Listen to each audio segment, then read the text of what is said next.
The night of April 20th, 2010, was like so many others in the Gulf of Mexico. It was a vast, dark canvas, painted with the soft glow of a million distant stars. The sea breathed in slow, rhythmic sighs, its surface a dark, polished mirror reflecting the moonlight. On the Deepwater Horizon, a marvel of modern engineering, the world hummed with a steady, reassuring pulse. This floating city of steel and light stood as a monument to human ambition, a sentinel drilling deep into the Earth's crust, miles below the waves. The air tasted of salt and diesel, a familiar perfume to the 126 souls on board.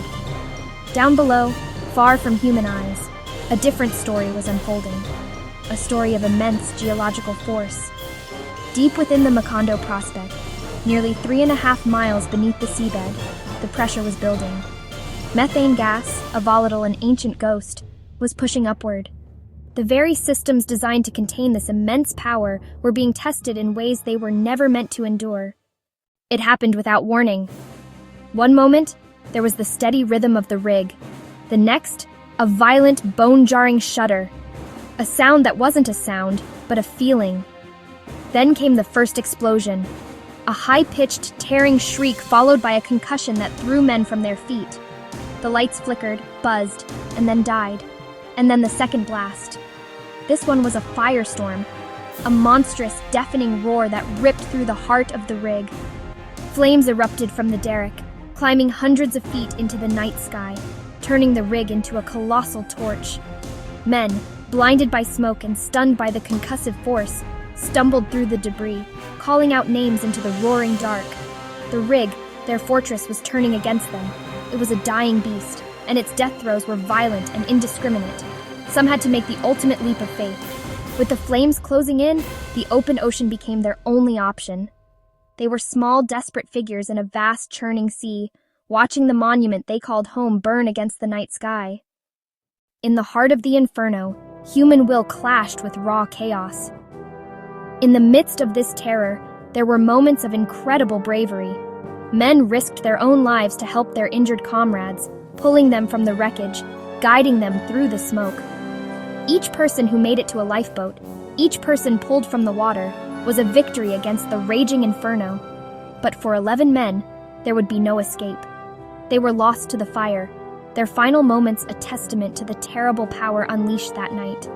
The night had shattered, and in its place was a fiery hell suspended between the sky and the deep. For 2 days, the Deepwater Horizon burned. It stood as a funeral pyre in the middle of the Gulf, a stark and terrible monument to the disaster. Firefighting vessels surrounded the stricken rig, pumping millions of gallons of seawater onto the blaze, but it was like trying to extinguish a volcano with a garden hose. The smoke plumed thousands of feet into the air, a thick black pillar visible for miles, staining the sky with the signature of catastrophe. On April 22nd, after burning for 36 hours, the rig's tortured structure could take no more. With a final groaning protest, the Deepwater Horizon succumbed to its injuries. It listed, slipped beneath the waves, and sank into the Gulf of Mexico, disappearing into the very depths from which it had tried to draw its prize. The fire was extinguished, but its absence revealed a more insidious and lasting horror.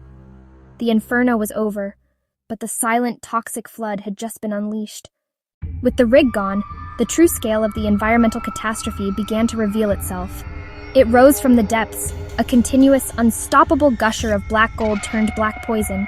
On the surface, it formed a massive, ever-expanding slick. It was a living thing, a creeping entity that shimmered with deadly iridescence under the sun. Carried by the currents, it began its inexorable march toward the coastlines of Louisiana, Mississippi, Alabama, and Florida. The impact on marine life was immediate and devastating. The oil coated the feathers of seabirds like pelicans and gulls, robbing them of their ability to fly, to stay warm, to float. They were left to drown or starve, their bodies washing ashore as tragic tarred emblems of the disaster. The oil infiltrated the marshlands, the nurseries for countless species of fish, shrimp, and crabs. It coated the delicate roots of the marsh grasses, choking them and accelerating erosion. For generations, the people of the Gulf Coast had lived in harmony with the sea, their livelihoods and culture deeply intertwined with its bounty. Now that bounty was being poisoned before their very eyes. The spreading slick became a map of our failure, a visible stain on the planet that grew larger with every passing hour. The response was a mobilization of historic proportions. It was a war waged on multiple fronts, against an enemy that was formless, relentless, and toxic. On the surface, a fleet of ships descended upon the Gulf. They were skimmers, vessels designed to suck the oil from the water's surface. But they were overwhelmed, like trying to empty the ocean with a teaspoon.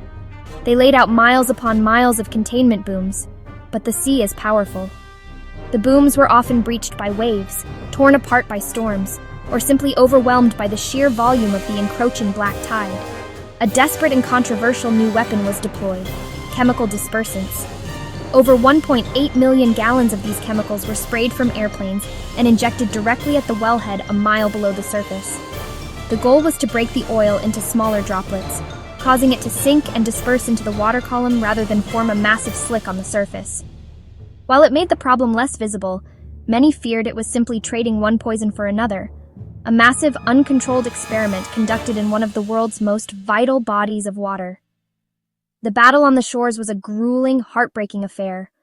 Thousands of volunteers and workers, dressed in white hazmat suits, descended upon the beaches and marshes.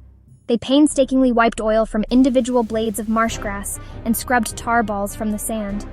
It was a slow, manual, and often seemingly futile effort.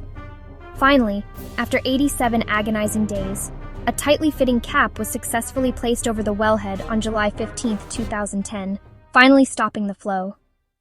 The legacy of the Deepwater Horizon is a scar, not just on the floor of the Gulf, but on our collective conscience. It stands as the worst offshore oil spill in American history, a catastrophe born from a cascade of human errors, corporate shortcuts, and a profound underestimation of the risks involved. The investigations that followed painted a damning picture of failed safety procedures, faulty equipment, and a culture that prioritized speed and profit over caution. It forced a reckoning within the oil and gas industry, leading to new safety standards, better blowout preventer technology, and more robust emergency response plans. We learned in the most brutal way possible that when you drill miles beneath the ocean's surface into high-pressure reservoirs, you are not just drilling for oil. You are gambling with forces that can unleash consequences on a planetary scale. The Deepwater Horizon disaster was a violent reminder of the power and fragility of the natural world. Today, on August 1st, 2025, the Gulf shows signs of recovery, a testament to the resilience of nature, but the deeper scars remain. The story of the Deepwater Horizon is more than a historical event. It is a warning. It calls on us to remember that we are not masters of this planet, but custodians.